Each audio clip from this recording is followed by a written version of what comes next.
Ito ang latest trendy.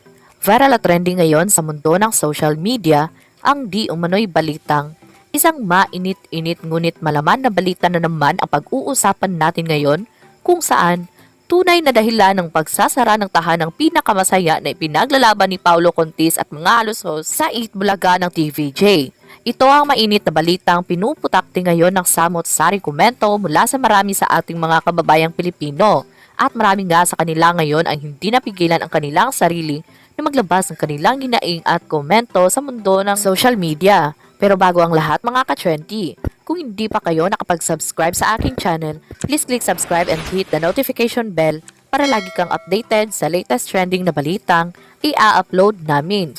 At yun na nga, viral at trending ngayon sa mundo ng social media ang di umano'y balitang matunog na pinag-uusapan ngayon ang tungkol sa tuluyang pagsasara ng noontime show ng GMA7 na produce ng Tape Incorporated ng mga halos-host na tahanang pinakamasaya.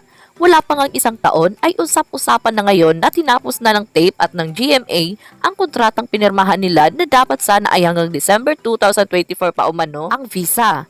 Iyan din ang nadinig noon mula kay Miss Annette Guzon Valdez na katapusan ng taong 2024 pa magtatapos ang kontrata ng Tape sa kanila at doon pa lang nila pag-uusapan ang mga susunod na kaganapan para sa noontime show. Pero mukhang malabo nang mapag-usapan pa nila ang pagtutuloy ng nasabing show dahil ilang pruweba ang makikita online na nagsasabing natalo ng tuluyan sa ratings ang tahanang pinakamasaya. Naglalaban na lang kasi sa noontime show slot ang It's Showtime ng Kapamilya Channel at ang EAT or Eat Bulaga ngayon ng TVJ na ipinapalabas sa TV5. Kaya din naman malakas ang balita ngayon na ihihinto na ng Tape ang pag-produce ng noontime show.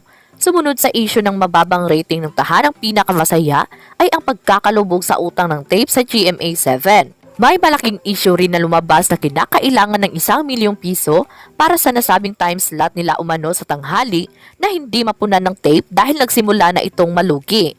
Imbes na tapusin pa ang napirmahan at napagkasundo ang kontrata ng Tape at ng GMA, nirarapat na lang nilang ihinto na ang pagpapalabas nila sa noontime show. Ang inaabangan naman na joint statements ng Tape at ng GMA7 ay sa darating na Lunes pa ito ilalabas. Saad na rin ang kanilang legal counsel na walang iba kundi si Atty. Maggie Carduque. Aniya, wala siyang authority na mag-release ng statement at hintayin na lamang ang ilang ilalabas ng kanyang kliyente sa susunod na araw. Ipinakita naman ang malungkot na last day ng kanilang programa noong Sabado ng March 2, 2024. Matatandaan kamakailan lamang, napanood nga ang pag-goodbye nila sa kanilang mga studio audience at viewers sa kani-kanilang tahanan. Pinasalamatan pa nga ni Isko Moreno ang kanilang mga sponsors at supporters. Samantalang si Paulo Contis naman ay sinabing hindi malilimutan ang tulong na naihatid ng Tape Incorporated na naghatid ng tulong, saya at anli sorpresa. Mula pa noong 1979 sa pagsisimula ng Eat Bulaga hanggang sa maging tahanang pinakamasaya na sila. Hindi man direktang sinabi ng mga host na sila ay mawawala sa ere. Pero ramdam sa kanila na kahit masaya ang kanilang ipinakita sa live show, ay malungkot ang kanilang pakiramdam. Ang isa pang usap-usapan ngayon ay dahil nagbahagi na ng tila huling pasasalamat nila sa kanilang mga sponsors nila na si Isko. Ang mga susunod na episode ng Tahanang Pinakamasaya ay puro replay na lamang ang ipapalabas simula sa darating na Lunes. Unang linggo ng Hunyo, taong 2023, nang simulan ng Tape ang pagbubuo ng bagong host na papalit sa pag-alis ng TVJ sa kanilang puder.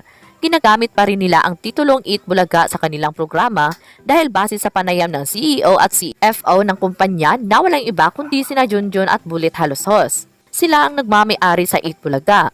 Ipinagpatuloy ng mga main host na sina Paulo Contis at Isko Moreno ang nagpapasaya sa mga tao kahit isang malaking usapin at kontrobersiya ang kinasasangkutan ng programa nila noon.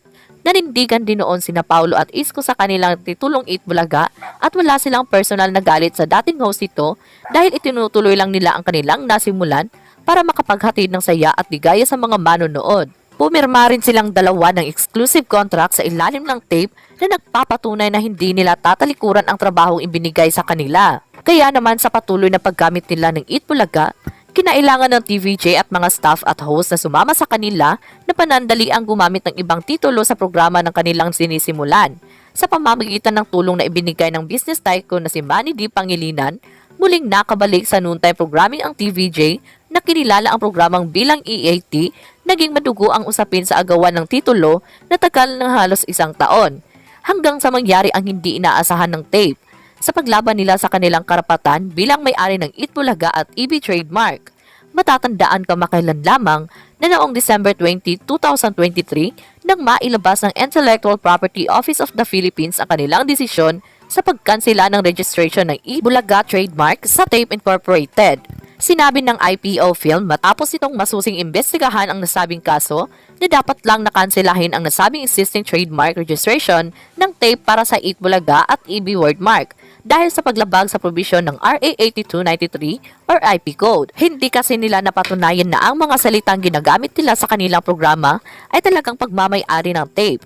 Ang titulo na inaaprubahan lamang ni Romy Halosos ay siyang titulo na binuo at nilikha ni Joey De Leon para sa bagong programming uumpisahan noong 1979. Matatandaan kamakailan lamang na noong December 22, 2023 naman ay naibaba na ang desisyon ng Marikina RTC na may kinalaman naman sa isinanpang copyright infringement and unfair competition ni Tito Vic at Joey at Jenny Ferrell laban sa tape. Dito ay isinasaad naman ang pagpanik ng korte sa TVJ at sa kanilang executive producer. Sa makatuwid, wala ng karapatan ang tape na gamitin ang titulong Eat Bulaga sa kanilang Black Timer Noontime Show sa GMA. Kaagad namang sumunod ang tape sa utos na ito kahit inakyat rin nila ang apela para sa lumabas na desisyon. Matatandaan kamakailan lamang noong January 5, 2024 ng Biyernes nang basahin ni Tito Sen ang resolusyon ng Marikina RTC at noon ding January 6, 2024 ng Sabado, kaagad na pinalitan ng tape ang titulo nila at dito na isinilang ang tahanang pinakamasaya. 2 buwan nga lang kung tutuusin ang itinagal ng tahanang pinakamasaya sa ere gamit ang bagong titulong ito. Marami man ang mga sponsors na pumasok sa kanilang programa at patuloy na tumulong na makapagbigay sila ng saya sa maraming tao. Hindi naman ito nangangahulugan na magiging matibay o matatag ang kanilang pananatili sa ere. Ang suporta rin ng kanilang studio audience at home viewers ay hindi rin nakadagdag sa pananatili nila ng mahabang panahon.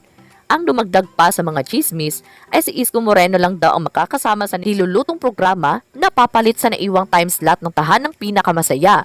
Ayon sa naging balita, palalawakin at pahahabain na ang oras ng TikTok clock at magpapatuloy sina Pokwang, Rabia Mateo at Kim Atienza sa pag-host nito. Hindi pa sigurado kung ito nga ang gagawin ng pamumunuan ng GMA7 or magbubuo sila ng panibagong programa na ipalagay sa tanghali.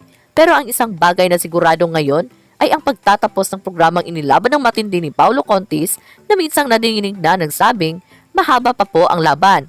Legally, wala pa pong final. Kaya naman nang lumabas nga ang balitang ito, ay umani agad ng samot-saring komento mula sa marami sa ating mga kababayang Pilipino.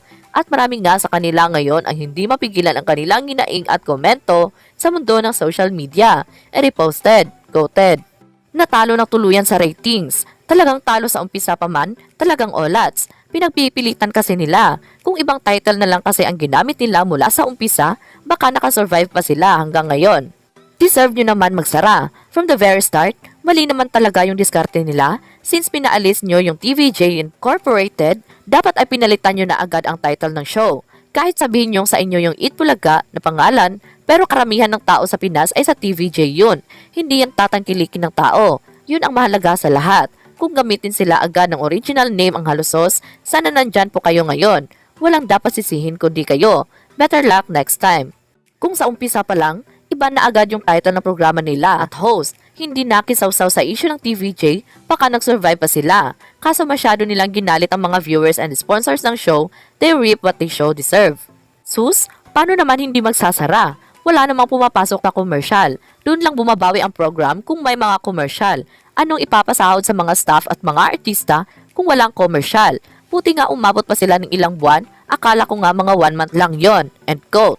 At yun na nga mga ka-20. Kung kayong tatanungin, ano ang masasabi nyo sa video na ito? Huwag kalimutang mag-iwan ng komento sa baba para malaman ko kung ano ang naging reaction mo sa latest at trending na balitang ibinahagi namin. Maraming salamat po.